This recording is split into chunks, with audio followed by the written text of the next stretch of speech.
So listeners, I am so glad that you're here today to meet these two people. So I've been talking to Alyshia and Anna for quite a while. And I've been kind of like in orbit of fan land of the two of them for quite a bit because of the work that they do inside of their program called the Triple Threat. And Anna's original business put me on self-tape. And today, I just want you guys to give us a little bit of story or where you're at right now today in the world of your business and the way that you're helping actors, just so people can get a chance to know you a little bit better.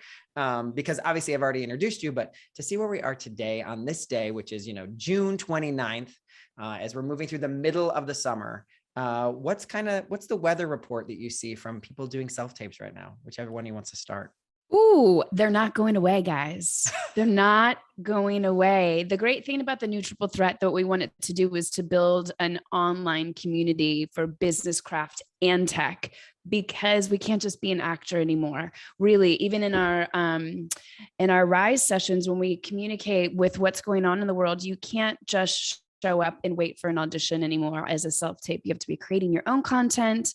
We have to figure out different ways of networking. It's not like we're out hobnobbing and meeting casting directors. So we bring in industry professionals to talk. And when we have industry professionals come in and talk, we've had Jen Cooper, David Rappaport, we've had other people in the industry. Self-tapes are not going away. And that can be a really good thing for us. So it's not just a good thing, it's a great thing. And that's another mission that we're trying to do with the new Triple Threat is, there's a lot of actors who are very resistant to where the industry is moving and how technology is affecting the business. They want to go back to being in the room, and that's just not going to happen. So we want to empower you to love the process of making self-tapes, because that energy of getting back to your craft and enjoying the creativity is what shows up in your instrument versus the energy leaks, the stress, the resistance to it, which if you're not booking and you're hating self-tapes, there's a correlation in that.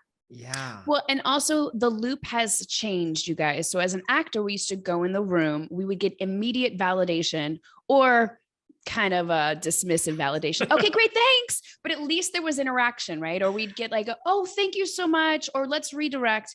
Now we send out tapes and they go into the void. So a big part of the new Triple Threat is also about a holistic way of training. So we're not looking for that feedback loop, because right now the feedback loop isn't necessarily callbacks. The feedback loop is, okay, you're pinned, or you're not, and you have no idea where you land in the world. So our validation loop has to come back to our intentional setting. And also, we always say the pin is the win. Also, getting back in that office 2 months later, 2 years later, is the win. So we have to look at how we're focusing our intention. And when we send out these tapes, so we can stay in the game and we don't get defeated by our own mental health, because we don't have that validation loop. So there's so much that has changed. And so we have to kind of rise to meet it so we can stay in this. This isn't a sprint. I love one of my favorite acting coaches always said, this is a marathon, not a sprint. So how do we stay in the marathon? It's the mental game. It's understanding the business now. It's understanding the tech. So just like what Anna said, so when you get an audition, I have a 12-page audition later. I have to that you got yesterday. That I got yesterday, that I have a kid home with COVID, and I have where I tape, there's no AC. So you know what? I got to just roll with it and see what happened. How am I going to have fun? So I'm setting an intention for this audition so I can have a good time while I'm sweating and trying to figure out all this stuff, and then send it off and then hope that this casting office brings me back again. I'm not looking to hang my hat on the booking. So there's so much that goes into being an actor today that 5-10 years ago wasn't there, or the system that was in place was helping us at that time. It's completely changed. Yeah. And the more you are familiar with the camera, the more relationship you build with your self-tape and tech, you are a force to be reckoned with on set. You are a triple threat. I just love what you said, Alyshia, around the feedback loop that we've been programmed to want. And it's not bad that we wanted it or whatever, but now it is not there and it is not going to be there. So how do we reprogram or make a decision around it? And I love the intentionality. So like, how am I going to make this fun for us? I'm going to make a decision around it. And I'm sure, you work with actors at all different levels. And so there's actors who are like, yeah, I got my tech figured out, or da-da. What is something you find yourself saying like almost to every single person when it comes to like their tech around self-tapes? Is there one thing you're always like, this is not good enough? What comes up Stop a lot? using a blue background. That's the electric blue from the Amazon. I just did an IG reel about this. Blue is not a universal flattering color for many skin tones. And at the end of the day, you have to do what's best for your skin tone. And most people are taking, well, commercial casting used blue. It has to be blue. No, I booked 3 commercials last year using the color background that works for me. So we're also about empowering you in your business. Let me backtrack, because I think the reason why the new triple threat exists is, and I come from 15 plus years of acting experience. Most actors tend to fall into 2 camps, right? They're either the artist, very like, I am all about the craft. I'm not going to do commercials. That is beneath me. I'm going to do Chekhov and Shakespeare, and I'm going to just, and don't even think about the business, right? They're hanging their hat on, my talent will be what rises to the top and I'm going to get plucked. Then after years of that not working out for you, you start to become the business hacker, right? I'm going to do all the casting director workshops, or maybe they come in it from that angle, right? Casting director workshops. I'm just going to figure out my type and my essence and take new headshots every 6 months because it's not working, but they haven't quite developed their product, which is their craft. Right. And most actors tend to oscillate between the two, frustrated by both of them. The new triple threat, why we call it holistic, is because we are bringing all of that together. If you don't have a product that's steeped in craft, you're not going to get picked, booked, chosen, bought, right?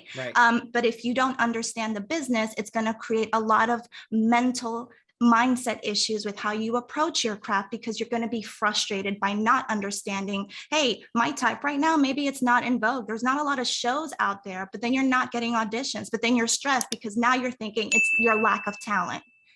So it's us bringing all of that together in one place where you get to practice all of those things and integrate and become a healthy person so that you can actually sustain a long-term working career. Yes. And community-based learning, guys, because it's a solo thing. You're at home making yourself tapes. Hopefully you have a reader over here. You're not going to class. You're not doing certain things. So if you can join a community, and we can see, this is the other reason why we constructed our classes the way that we did. We don't get to see how other people audition. So that's why I have the podcast, That One Audition, because it was the one thing that we never talk about in the industry. We talk about, oh, you've been nominated for an Oscar. How amazing. Oh God, how did you do? No. How about the working actor? Anna and I have been working, I've been working for 20 years. How about the person that goes up, down, to the side? How about if they bombed that audition or did this? So I wanted the focus of us to be on the 90% of the job that we do every day is auditioning. And how does somebody else do it? So instead of it being like compare and despair, I see Rebecca do an entrance for a set of sides that I did too. Hot damn, I can do that. I'm going to do that next time. Yeah. So we can learn from each other, because, when you used to go in the room and I could hear somebody in the other room be like, oh, that's interesting. They're going to do it like that. Oh, okay. Well, let's see how each other, it's like creativity. Yes, we are creating something new, but not really. Beg, borrow, and steal from each other, and we can raise together. So that's the other thing when we have different levels of actors. I don't think it's different levels of acting. It's just how many tools and tricks do you know? So we like to give all the tools and tricks because our instruments are different. Anna and I, we're not going to audition for the same thing. And if we do, it's going to be totally different. And how wonderful. Yes, totally. Selection, not rejection. Okay, you want to select Anna for this part? Okay, great. It doesn't mean I'm rejected. It just means I wasn't the puzzle piece that makes this complete. They selected Anna. Okay, great. Yay. Yes. So tell me, when you're talking to people and they're talking about, but as soon as I get there and I'm start doing it and I get my reader on my computer and and you see them in that downward spiral. What's some of I know you said, Alyshia, you said like, I find an intention to put behind. Can you talk us a little bit more about where you kind of go? So here's the thing. If we're focusing on like, oh my gosh, my reader's here, where's our headspace? We're spinning. We're already spinning. So not that we can stop the spinning, but here's how I like to redirect my spinning. So I start to put it into character thoughts. Oh God, this is really frustrating to set this up. Where is my character frustrated? And even before that, I like to set an intention, a measurable intention, so that I can walk away and not do what I forget who said it on my podcast, what's called a windshield audition, where you like used to get in the car and you'd replay your audition over and over and over again. So we don't through tears. No one has ever done that. What are you talking about? Right? Why didn't I do it like this? Exactly. So we like to set measurable intentions. And even when we teach class, we like to develop your critical eye. So what is your intention? So then you can look at your tape and see like, did I hit that intention? So let's say my audition later, it's a 12-page scene. I really, I want to discover something in my relationship with my husband that I haven't done in my work. I want to discover something. So now when I walk away from the tapes and I look at the tape, I'm going to select a tape probably where I discover something. And then you know what? My job here is done. I'm going to walk away. I don't have to worry. Like, did I do my job? Yes, that was my intention. Okay. My other intention is, people can do worlds of intentions. I want to really have a strong prior moment here. I really want to work on my eye lines. It could be as simple as that. I don't care where you are in your process. I'm going to nail my eye lines. I'm going to really create this world, which is what you should do for everything. But I really want to make sure that you have a measurable intention that you can actually see it's tangible. Not like, I love that when people say, I want to have fun, great intention, but let's get something more tangible. That's not measurable either. That beautiful piece of you said about measurable then lets me go, okay, right. I did 3 takes. I can use my measuring stick is what my intention was instead of which is the best, which is the most, what they want us to like. That's so powerful. It makes it takes away the power from the receiver and it gives it right back to you. I want to add on to that because Alyshia and I always piggyback off of each other. That's where the yin and the yang. Yes.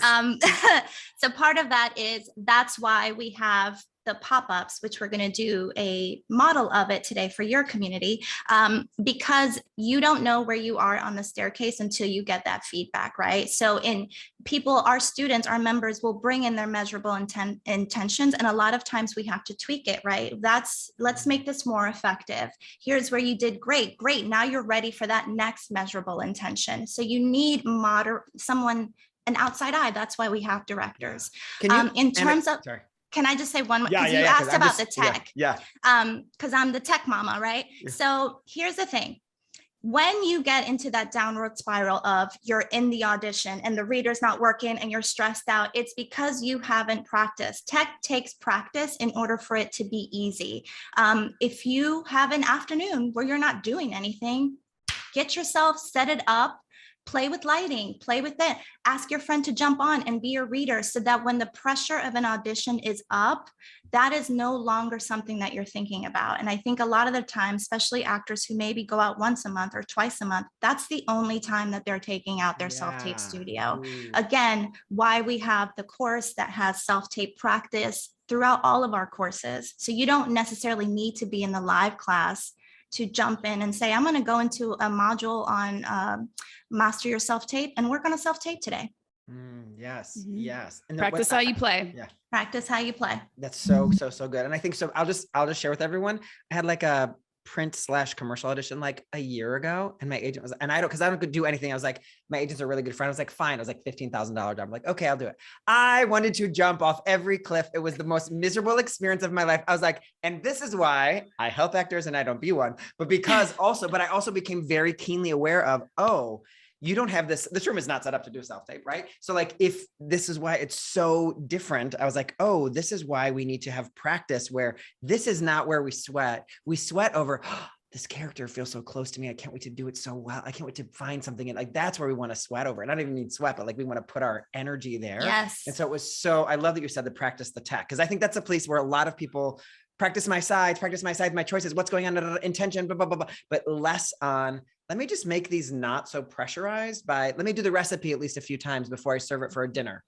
You know what I mean? Well, and also it mirrors what happens on set, guys. You get to set, what happens first? They block the scene. They see where they need to put lights. They see all of that before they see performance. Yes, you've already been hired to do that. Now you have to fit the performance to the tech. So tech actually always does come first. So it's a really nice way of starting to train yourself to be prepared to be on set. Oh, my lights need to go here. Actually, I'm going to punctuate this moment here. I'm going to use my frame here. I know what I'm doing. So you're getting practice to get on set. If you're not on set every day, which is where you practice how you play, 90% of us are not on set every day, even, So then this is where we can really take it into our own hands. So when you get on set, you are so ready to rock. Actually, they hire you. A lot of our students, or a lot of our community, their craft was on fire.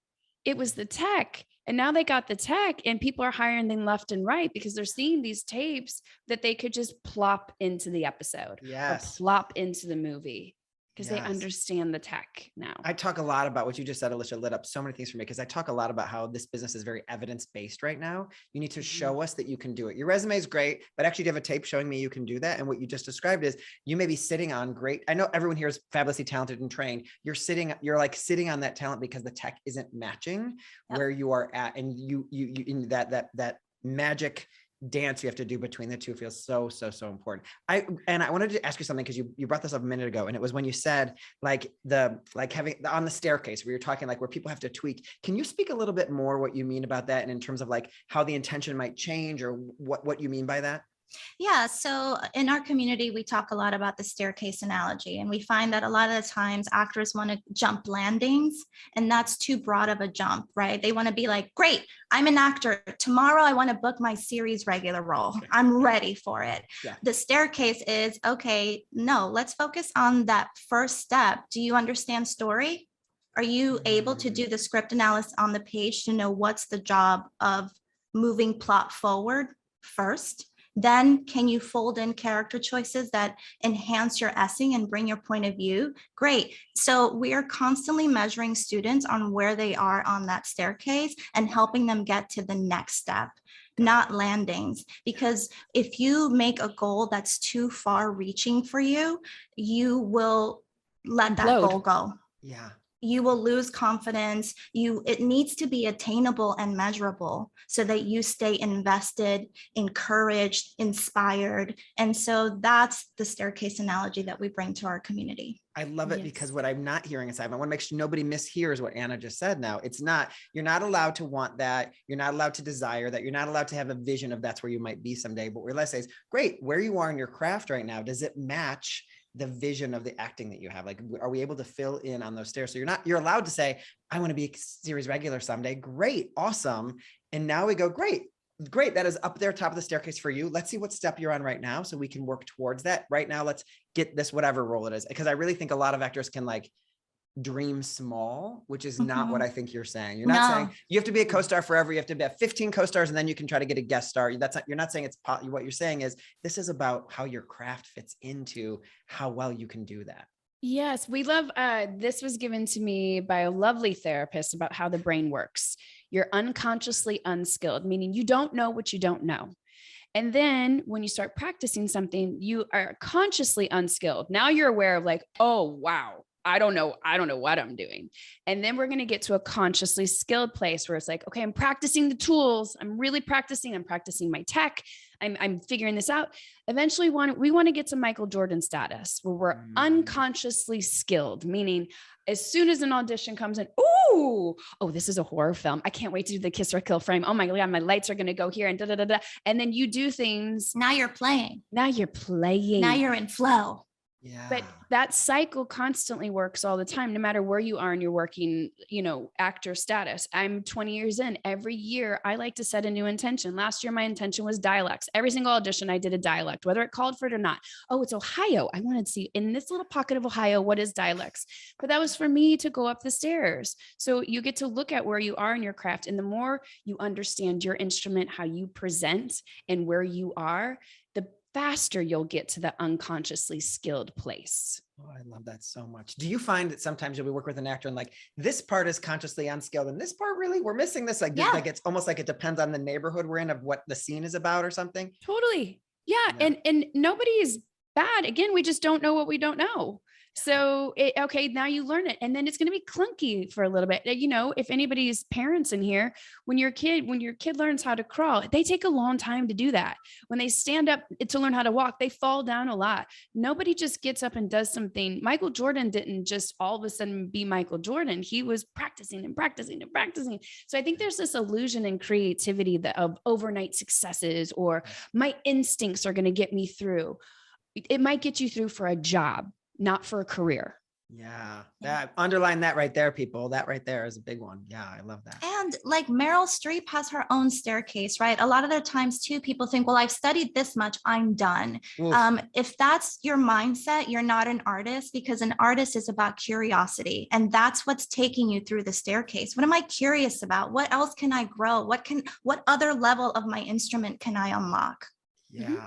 Yeah, we talk about that a lot here. We'll say, like, is there a way for you to have an intention? Like, are you bringing sexuality into your work? Are you bringing status into your work? Are you like, and I can only imagine all the conversations. And then I'm assuming, and I'm sure this will happen as you guys are working with you and you're working with people, is that you find what are the things the person needs to work on only by, depending on the scene or what you see them already bringing. Cause I always remember this phrase that when I was in an acting class, you don't need to bring sand to the beach. Like, you already bring that piece on its own. Kelly doesn't bring it at all, and she needs to work on it, right? Do you find, like, is that some conversation you're having often? Always. Yeah. Always, because our instruments are so different.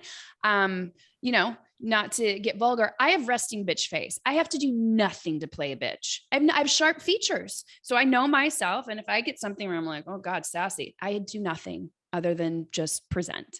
Now, girl next door selling Kleenex for a commercial, real hard for me to do, guys. I have to really, go outside of the box. Somebody who has rounder features, they're easier to sell that. So I know what I need to do to really sell sweet. I need to crank up that essence in me a little bit more, just because of the way that I present. That's all I've tried. So just getting to know your instrument. We have some beautiful actors in the community where it's like, oh, wow, your instrument just shows up so beautifully quirky. It is quintessential. It is just so, and so there's certain, characters that land on that where you're like, oh, do nothing. Please just show up. Show up. Yeah. Show up. Yes. And then we need to know where to turn the dial on certain things. So when we give feedback too, it is individual feedback for where you are in the staircase, what you're already bringing to the scene. I love coaching when people actually show up having done work. Then we get to play a game of tennis and tweak and kind of, get to that place, but only because of what they're already bringing. We can enhance that. Yeah, that's awesome. So in all the work that you've done and working in your community and working with these actors, what has it taught, as we kind of wrap up here, what has it taught you? What has it given you? What's your big takeaway that what are your students teaching you every day? I love a creative person. I mean, I've been interviewing creatives since 2009 for a reason. I think that we're incredibly resilient. I love the vulnerability. For me, the thing, since I've really been coaching lately, that I've been putting a lot of emphasis on in the podcast as well as in the coaching, is in the recovery. I think all artists, again, like I said, can stay the road with a certain amount of encouragement, with understanding where they are in the staircase, and then just practicing where they are in their recovery. So mental health for me is more of the focus for myself and my own creativity. And also with them, because it's the more curious we are, the more magnetic we are. So that's where I think I've hung up my hat, is on the vulnerability, recovery, artistry, curiosity. And I keep kind of trying to stay there. So when I coach, when I act, I stay in that headspace to have some grace in our curiosity. Oh, I just love that you said recovery, because I think that so often be like, did I get the job? Great. I know what my reaction. Did I not get the job? Who knows? I'm going to now be disappointed. Like, there's the intentionality in that moment can be lost, because it's all about getting to the Olympics, not the day after the Olympics, kind of. Well, it's all about learning. Right? If we're curious, we're learning with open hearts and open minds, and we have to be open vessels as artists. As soon as we're self-deprecating or we go into a spiral, if I was to implode after this I had an audition a day ago. It was really intense, really emotional. If I would have stayed hanging on to that or nitpicking that, this 12-page scene that came in, I would not have had an open heart for it. So we have to recover quickly. And I don't care if that means you take a day, whatever your recovery process needs to be. That's where I put a lot of my energy in now, because if you can stay in a recovery place, in a curious place, my God, what are you going to be available for in 2 days, 5 days, 5 years, 10 years? We're here, guys. If you want to be a working actor, you're here. Work. Let's do it. Yeah. For me, it's I mean, selfishly, I get to be around story all the time, right? When I'm coaching, when we're planning the classes, when we're giving feedback. I found this when I was in grad school and we got to be teaching assistants. My work gets better when I'm coaching someone because I'm able to identify, I'm able to be in the presence of choices that maybe expand my instrument. But at the heart of it, it gives me a sense of purpose, and being in community is so, so important, especially when we're on this path that is usually a solitude path, right? A lot of the times before we moved on to a virtual world, I felt really lonely as an actor. You're working on your audition, you go to the room, you leave. There's nobody to after a while, you exhaust your partner complaining about all that stuff, right? So finding a healthy frame to deal with both the ups and the downs that are inherent on this journey is so important to have a community like that. And, that's in the moments where I feel like, I don't know if I could keep going, I'll show up to a Rise session and I'll be inspired by the members that I'm supposed to be leading. I'm just like, I'm so grateful that you're here because they just give me energy.